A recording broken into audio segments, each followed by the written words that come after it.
Good afternoon, YouTube. Welcome back to my channel. In today's video, we are going to be working with MILTONIOPSIS. Now, one of my favorite orchids.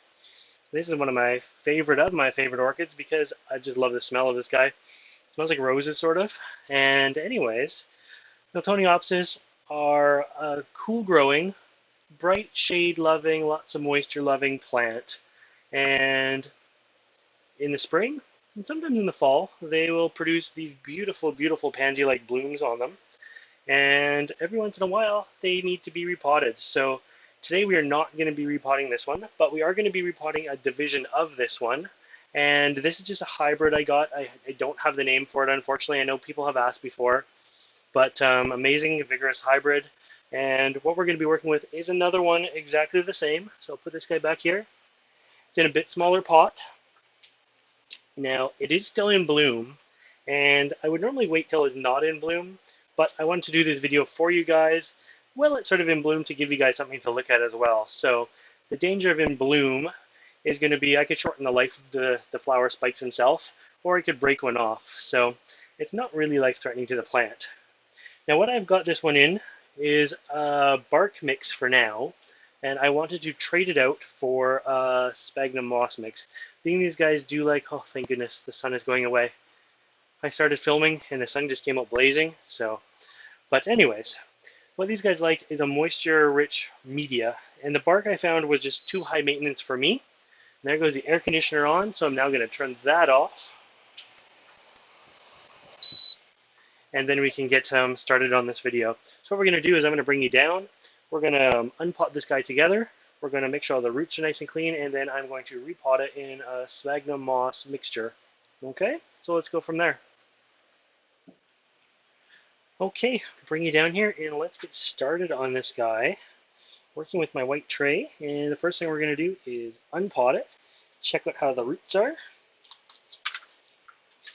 and see what I've done here. So this one's been in the pot for a few years.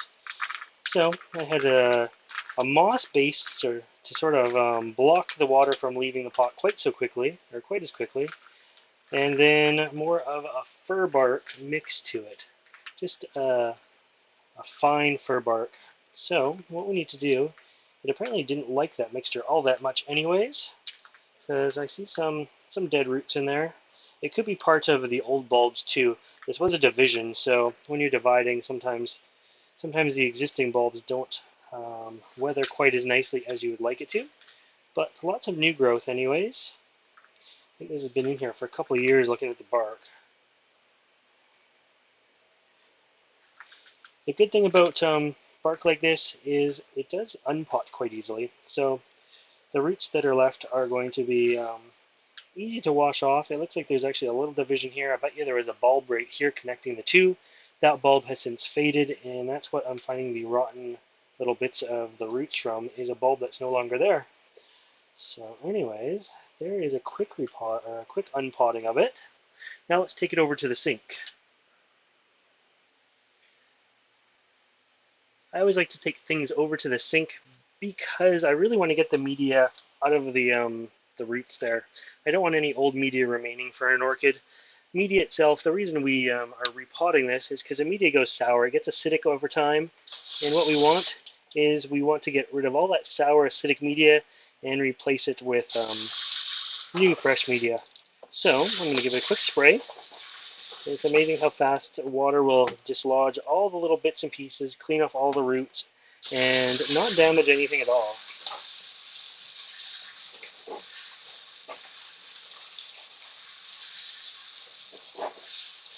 There we go. It's looking pretty good. Doesn't have to be perfect.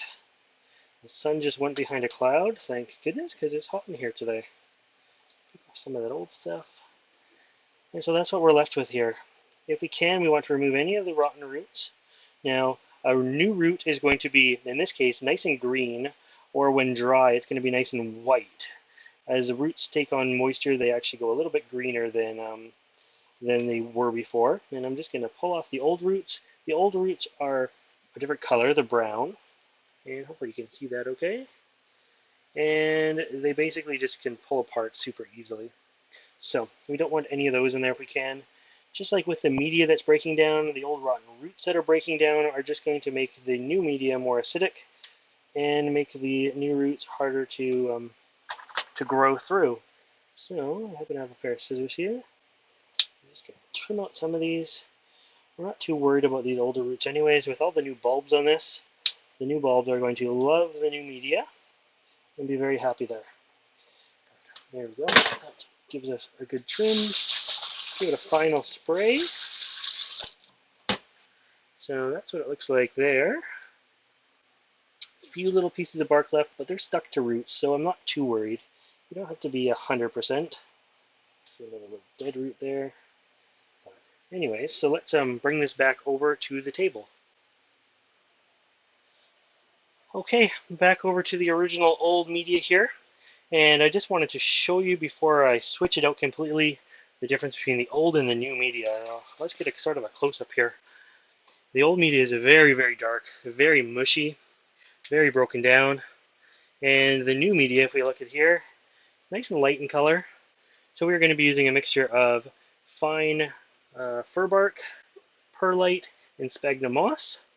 And I'm going to try a technique I've been playing around with, sort of potting it up and then placing it in the pot. You'll see what I mean.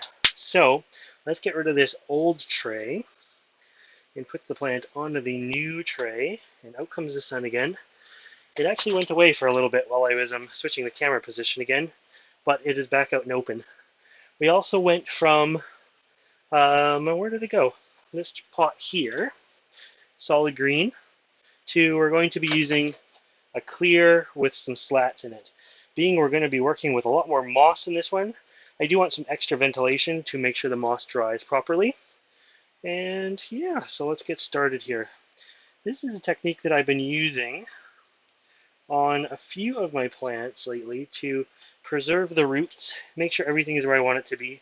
The worst thing you can do is shove an orchid in the pot, cram all the stuff around it, and the roots basically just close up and clump together and form a big hollow spot in the middle. So what I'm going to do is I'm going to mix this together. This is dry but very fluffed up sphagnum moss. We'll put some bark in there, we'll put some perlite in there, and just sort of leave it like that.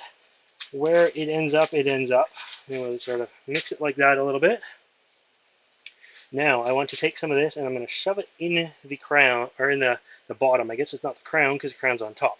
But we want to make sure the roots are all spread out around this bark here and this moss, like so. And then what I'm going to do is slowly, with my many, many hands, wrap it up and wrap around the entire thing. So I'm like basically holding a potted orchid. Throw some of this in the mix. I'm holding the potted orchid as is in my hand. Now this is just a new technique that I've been playing with. It doesn't mean it's right, and it is a little bit harder to do. But at this point, I know exactly where all the roots are, and they're all nicely cushioned in there, and everything is exactly as I want it to be. And I'm going to put the pot down, and in one big motion, I am just going to slide this into the pot, just like so.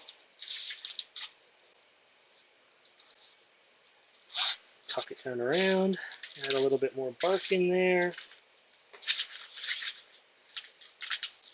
Now, it doesn't mean this is the way you're supposed to repot an orchid. This is just sort of a method that I have been trying to perfect, of getting all the roots exactly where I want them to be, making sure it's not hollow in the middle, making sure you put that clump of moss in the middle of the root ball first to spread them all out around it so they're not all touching each other.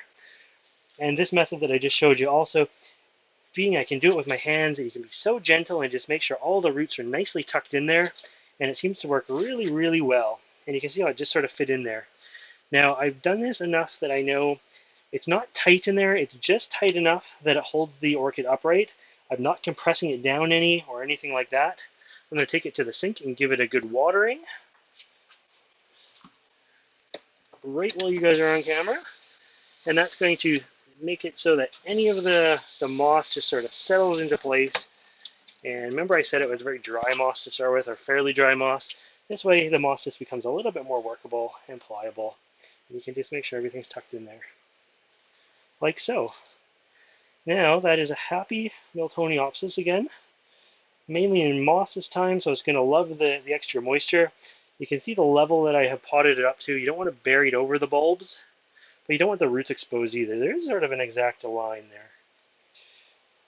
And there we go. Put it in the middle so the new bulbs can grow forward. Hopefully these old bulbs will sprout out something. That bulb looks like it's going to grow something there. But yeah, now we have a repotted Miltoniopsis orchid. The only other thing to do is put the tag back in it and make sure we write with a pencil the month and the year that we repotted this. That way we don't forget when it was done last, and we can do it again in a year or two. So anyways, I hope you like this repotting video. If you want to see more videos like this, make sure you subscribe to my channel. As always, thanks for watching.